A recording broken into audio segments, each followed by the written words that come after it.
प्रिय क्रांती मित्र हो, जय भीम, जय अशोक, जय संविधान, जय भारत. सध्या संपूर्ण देशामध्ये अमेरिकेचे राष्ट्राध्यक्ष डोनाल्ड ट्रम्प यांच्या मध्यस्थीने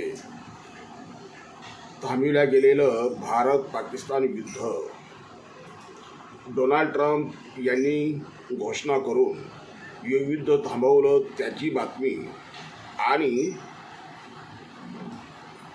देशासाठी लढणाऱ्या आमच्या लष्करांच्या बद्दल आमच्या लष्कराच्या कर्नल सोफिया कुरेशी यांच्याबद्दल अतिशय घाणेरडं, अतिशय नीच, नफरतखोर वक्तव्य करणारा मध्य प्रदेशमधला तो भारतीय जनता पक्षाचा कोण तो मंत्री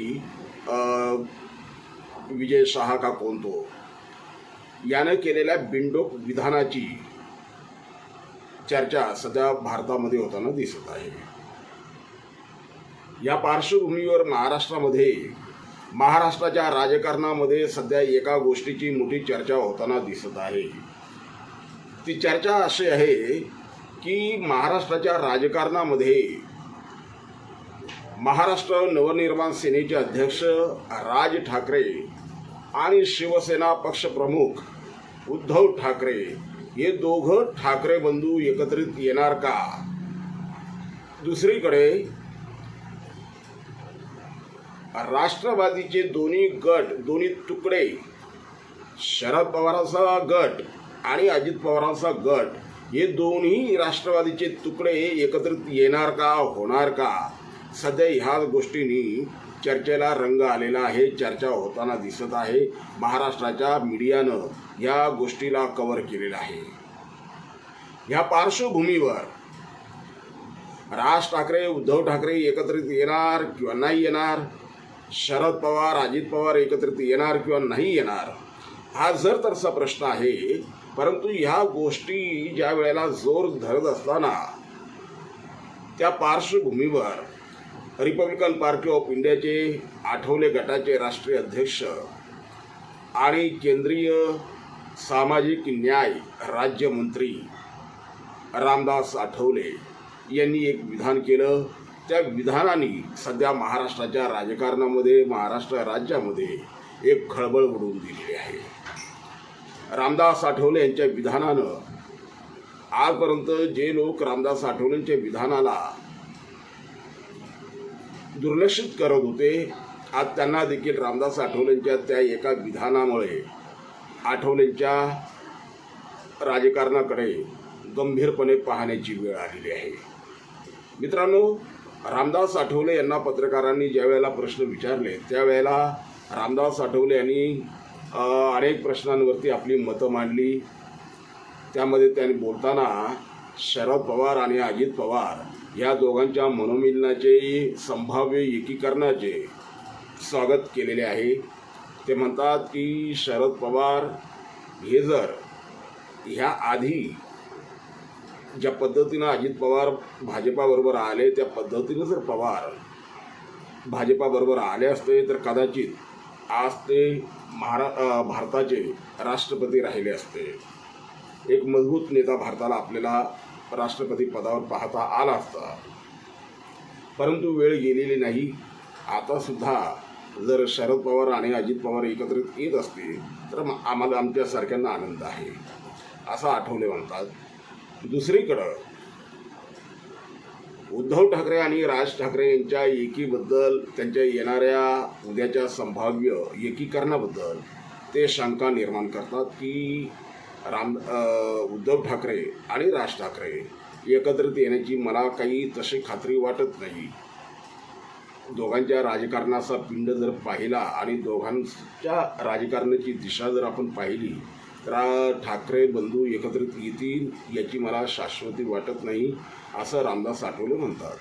अर्थात अजित पवार आणि शरद पवार एकत्रित आल्यानं आमच्या गोरगरिबांना, दीनदलितांना, बहुजनांना काय फायदा होणार आहे?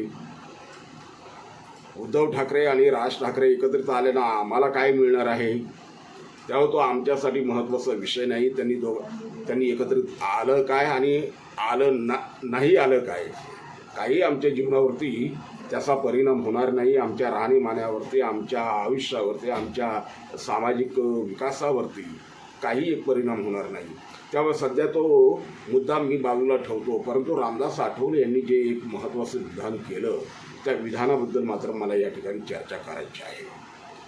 रामदास आठवले यांनी पत्रकारांना बोलताना अतिशय गंभीरपणे एक वाक्य वापरलं की जर उद्धव आणि राज दोघं एकत्रित येत असतील, अजित पवार आणि शरद पवार जर एकत्रित येत असतील, तर मला सुद्धा बाबासाहेबांचे नातू आणि वंचित बहुजन आघाडीचे नेते ॲडव्होकेट प्रकाशजी तथा बाळासाहेब आंबेडकर यांच्याबरोबर आम्हाला देखील एकत्रित यावं लागेल. महाराष्ट्राच्या राजकारणात आम्हाला सुद्धा आंबेडकर आणि मी दोघांना एकत्रित यावं लागेल. मित्रांनो, रामदास आठवलेंचे हे वक्तव्य एक फक्त वक्तव्य म्हणून न पाहता जर खरोखर रामदास आठवलेंच्या मनामध्ये, रामदास आठवलेंच्या डोक्यामध्ये असा काही प्लॅन आहे का? प्रकाश आंबेडकरांच्या नेतृत्वाखाली सर्व गटातटांना एकत्रित आणण्याचा आठवले यांच्या डोक्यात काही प्लॅन आहे का?